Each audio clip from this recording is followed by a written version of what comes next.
Jadi saya mulai dengan membagi screen-nya tadi, yang PPT tentang probabilistic model.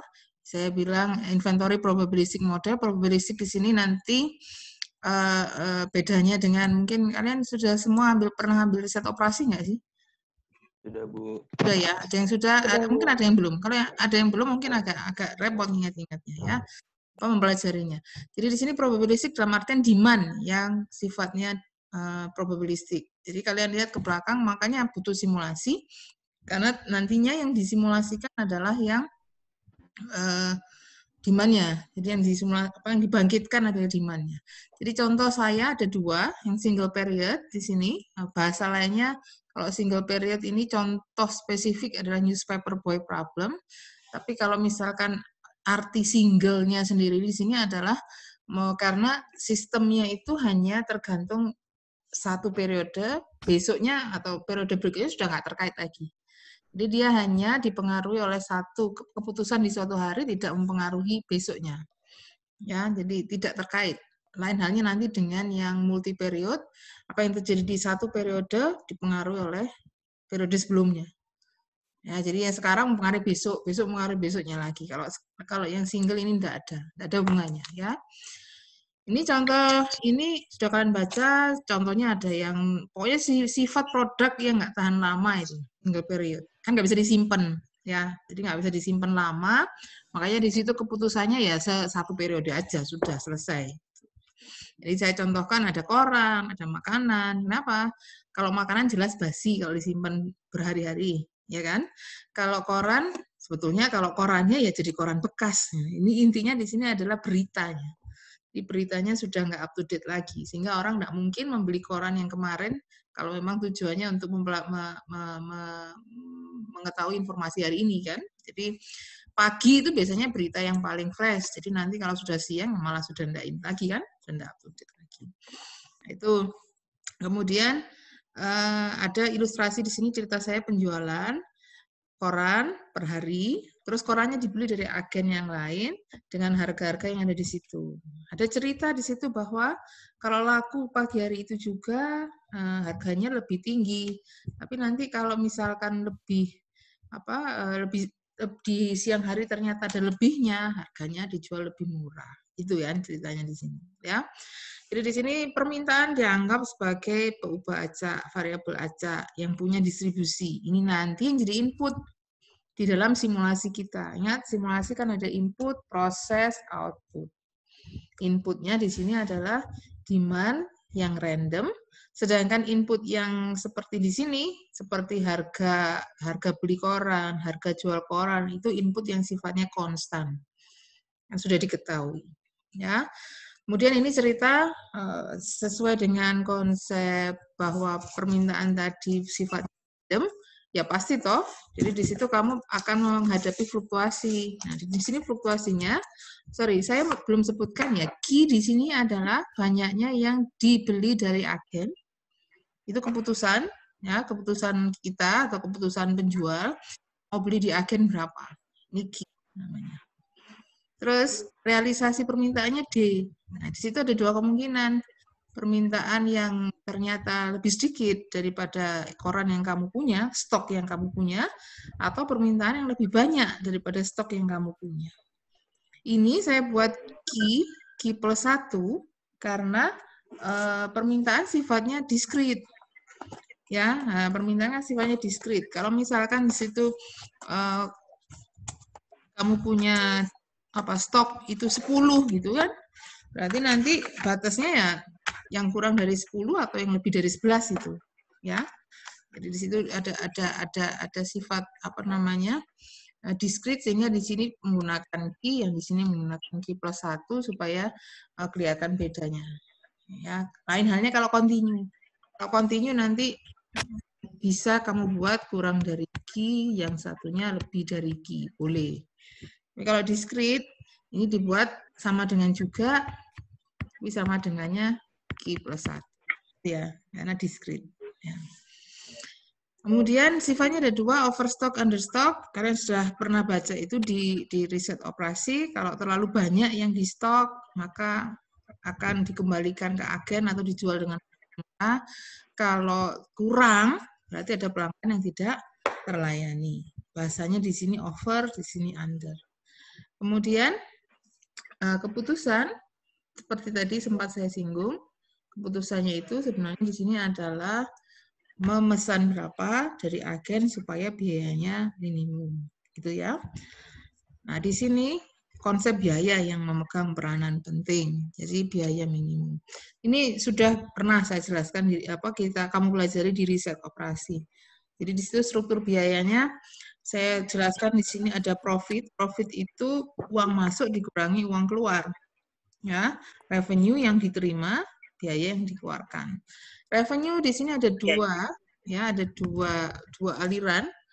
Ada dua aliran yang tergantung dari kasusnya overstock atau understock. Ya, kalau di sini terlalu banyak stok. Yang pertama ini terlalu banyak stoknya. Yang kedua ini over, yang ini under. Ya, yang stoknya terlalu sedikit. Kalau terlalu banyak stok, yang ini ya uang masuk sama uang keluar beda. Understock sama overstock itu bedanya pada revenue. Maaf saya ngomongnya salah. Kalau biaya sama, karena di dua kasus ini kamu sama-sama beli Ki kan sebanyak biayanya 2.000 per barang, ya sudah ini aja, nggak ada perubahannya ya. Kemudian kalau yang revenue baru ada beda, amati sendiri di situ. Ini demand, yang ini untuk sisa, yang ini untuk mengukur. Jadi kalau ternyata contoh saya, misalkan kamu sudah pesan 200. Ternyata demand-nya nggak sampai, demand-nya cuma 150 misalkan. Berarti yang di pagi hari itu dijual dengan harga penuh kan hanya yang 150. Ya, makanya di sini 2.500 kali D. Oke. Sedangkan lainnya gimana? Ya, sisanya berapa di situ? 50 ya. Berarti ada sisa 50. 50 itu masuk ke sini nanti. 200 kurangi 150 ya, 50, harganya turun jadi 1.000. Itu revenue kalau sampai terjadi sisa. Sedangkan revenue yang kasus yang justru kita nggak punya barang atau barangnya kurang, itu hanya 2.500 Ki. Kenapa? Contoh saya, kalau yang ini understock ya, barangnya kurang. Kalau barang kurang, misalkan saya contohkan D-nya 250. Ki-nya tetap 200. Jadi Ki-nya tetap 200 ini. Berarti apa yang terjadi? Kalau ada orang beli di pagi hari sebanyak 250, padahal kamu punyanya 200. Berarti yang laku berapa? Ya 200 saja, ya 200 saja. 200 saja tadi Ki kan bunyinya. Makanya di sini 2.500 nggak dikalikan D, tapi dikalikan Ki. Ya, oke. Sisanya gimana? Udah, anggap aja hilang. Makanya di sini hanya muncul 2.500 kali Ki. Yang sisanya nggak ada. Kecuali kamu punya stock out cost. Ingat ya, di set operasi ada istilah stock out cost. Cost kalau barang habis. Nah, itu di sini saya nggak tunjukkan, nggak ada. Tapi bisa saja itu terjadi. Ya. Kemudian revenue ini ada dua. Nanti untuk keperluan pemrograman tidak dituliskan, boleh dituliskan pakai perintah if, ya kan? Ini if D kurang dari Ki, kerjakan ini. Selainnya kerjakan yang ini, kan gitu. Tapi di sini saya mencoba pendekatan lain, saya tidak menggunakan perintah if, tapi menggunakan perintah min max di sini. Ya, ada perintah min, fungsi min, fungsi max. Fungsi min ini untuk menunjukkan ya mana sih yang menang, ya. Contoh, saya kasih contoh yang atas itu tadi. Ketika kamu menghadapi yang overstock, yang pertama, kasus yang pertama, kasus yang ini, ya,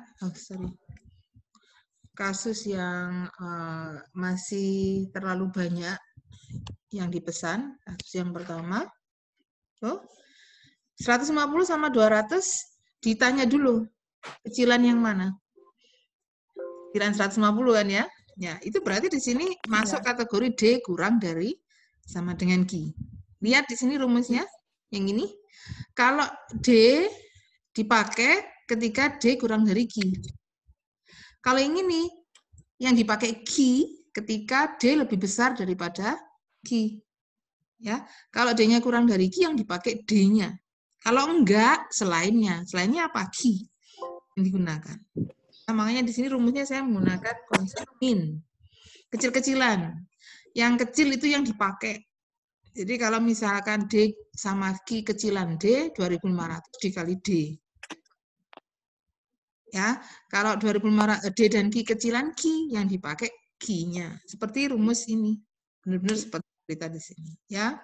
Sedangkan yang max di sini ada dua, satunya 0, satunya selisih. Itu menangkap ada di sini, yang ada di sini. Q min D, dan di sini 0.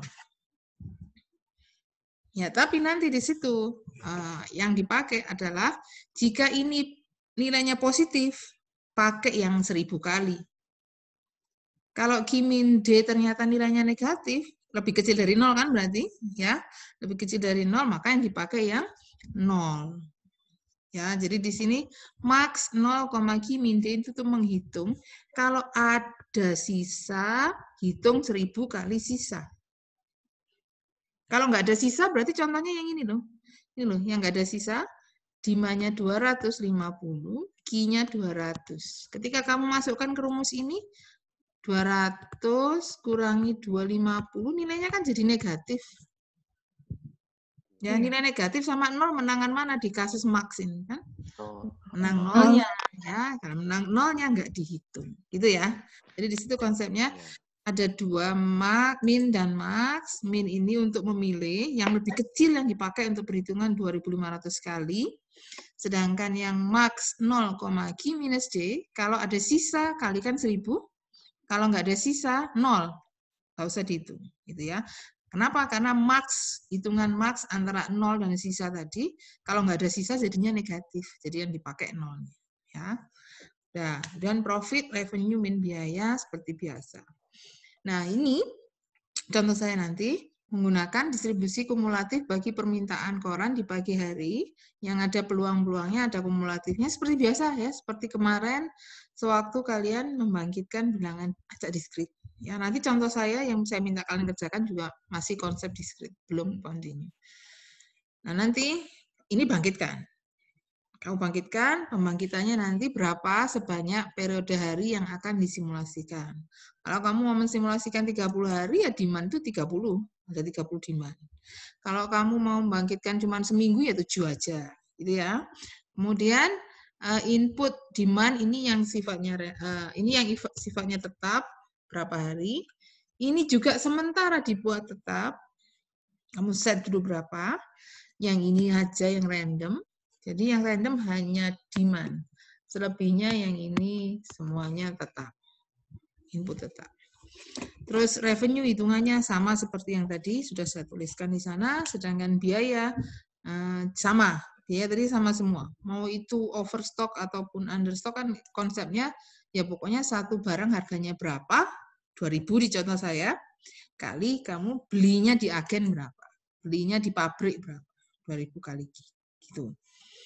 Sedangkan di Excel-nya sendiri nanti, ini contohnya, kalian akan mempunyai tabel yang kira-kira bentuknya seperti ini, di mana besaran harga-harga itu sudah dibuat, katakan di atas ini kamu taruh gitu harga-harganya gitu ya. Jadikan konstan untuk konstan, jadikan besaran konstan.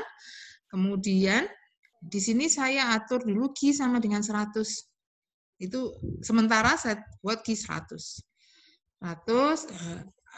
Kemudian saya bangkitkan bilangan random uniform yang nanti dipetakan ke demand sesuai tabel yang tadi.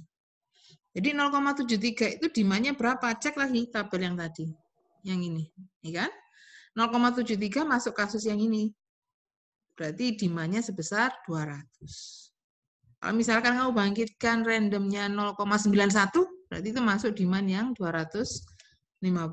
Ya, itu buat sendiri. Kamu buat sendiri fungsinya atau settingnya supaya angka-angka ini dipetakan ke demand sesuai yang di tabel tadi. Ya kan? Terus ini full price revenue tadi pakai rumus yang komponen pertama revenue, ya. Harga penuh yang tadi menang-menangan lebih kecilan mana? Lebih kecil D atau lebih kecil Q? Rumus itu yang kamu pakai. Masukkan aja. Sama dengan 2.500. Boleh saja ini 2.500-nya ini kamu posisikan di tempat lain. Tapi jangan lupa kasih string nanti ya sewaktu memanggilnya. Ini 2.500 kali yang mana yang kecil? Antara D dan Q, ya. Di sini kenapa semuanya sama? Karena di contoh saya di sini D-nya selalu lebih besar daripada I-nya, ya. Di sini Q 100, D-nya 200. Q 100, D-nya 100. Ya paling enggak sama. Ya kalau sama berarti kan yang dipakai ya angka 100 toh. Jadi di sini kenapa semua sama-sama bilangan 250.000? Karena di kasus yang saya contohkan di tabel ini semuanya menggunakan atau kasusnya masih kasus yang D nggak sampai lebih besar dari Q-nya.